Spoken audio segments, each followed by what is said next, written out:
Welcome to The Explainer. Today, we're diving into the storytelling of Kung Fu Hustle, but we're going to do something a little different. We're throwing out the script, or even throwing out the visuals. We're just going to listen. Just listen to that. That one sound, an axe just slicing through the air. It's so menacing, right? It's sharp. And it tells you a whole story all on its own. So that gets you thinking, doesn't it? What if you could understand a film's entire story with no dialogue at all? I mean, can grunts, giggles, and the clash of metal really paint a picture that's as vivid as words? Well, in Kung Fu Hustle, the answer is a resounding yes. Let's dig into how they pulled it off. Okay, so Section 1, a story without words. We're going to deconstruct a film's hidden language. All right, so what we're actually doing here is analyzing a transcript of only the film's sound effects. We're looking at its sound design. And look, this isn't just random noise. It's a craft. It's an art, really.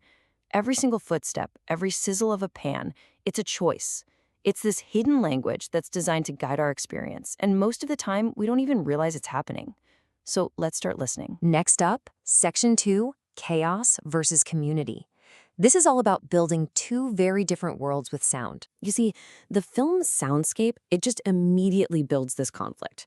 Listen to how they introduce the bad guys, the X Gang.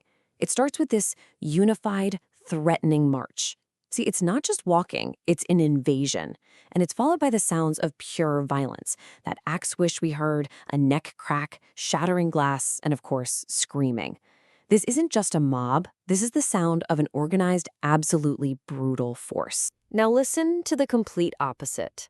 This is the sound of the place they're invading, Pigsty Alley. What do we hear? We hear kids giggling, a pan sizzling on a stove, there's a cow mooing somewhere in the background, someone snoring peacefully, even crickets chirping at night. You know, these are the sounds of life. They're mundane, they're domestic, and they are peaceful. It's a community, not an army. And right here, this just lays out the core conflict perfectly. On one side, you've got total chaos, screaming, swishing axes, explosions. And on the other, you have community. Kids laughing, food cooking, someone snoring. The sound design isn't just telling us, hey, there's a conflict. No, it's showing us exactly what's at stake. This vibrant, living community up against a destructive, violent force. All right, on to Section 3, the Symphony of Combat.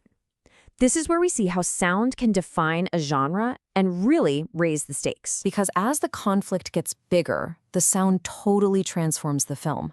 The type of sounds we hear tells us what kind of movie we're actually watching. You know, when the heroes of Pigsty Alley finally reveal themselves, the fights don't just sound violent, they sound fantastical, epic. So check out this shift in the sound arsenal. We go from, simple street violence to the clash of metal and the whoosh of swords. But then it gets kind of surreal. You have assassins who are literally using musical instruments as weapons. That rapid strumming, the squeaking strings. I mean, those are not realistic combat sounds, right? No way. Those are the sounds of wuxia, of a martial arts fantasy. The soundscape is defining the genre for us, right there in our ears. And the impact of all this combat, it's felt so deeply. If you actually go through the transcript, you can count at least 27 times different types of human distress cues. We're talking screaming, yelling, sobbing, weeping, panting, groaning, the whole gamut. This makes it clear this isn't just some cartoon violence. The sound design is constantly reminding us of the human cost of this fight. You can even break down a single fight scene into its own little narrative arc. It's so cool. It all starts with tension, right? Usually some music playing. Then, bam! The action kicks off with all those whooshes and clashes. Then you get the impact, sharp, brutal, signified by the cracking of bones. And finally, it ends with the aftermath, just the sound of characters panting, trying to catch their breath.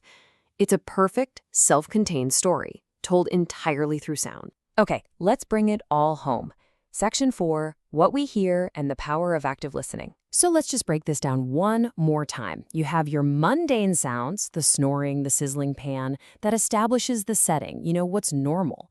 Then you have the violent sounds, like that axe swish, which introduce the conflict and the villains. Then things get crazy with the fantastical sounds, whooshing swords, musical attacks, which define the genre and escalate the stakes. And all throughout, you have the emotional sounds, the sobbing, the panting, that really convey the impact on the characters. See? Each category has a very specific job to do in the story. So ultimately, sound in a film, it's not just background noise. It's a language. It truly is. And once you learn to listen for it, you unlock this entirely new layer of storytelling. It's a narrative that was hidden in plain sight. Or, well, I guess, plain hearing. And that's the real takeaway here. This isn't just about Kung Fu Hustle. This is about every film, every show, every story you consume. So the next time you press play, I want you to ask yourself, are you just watching the picture? Or are you truly listening to the story?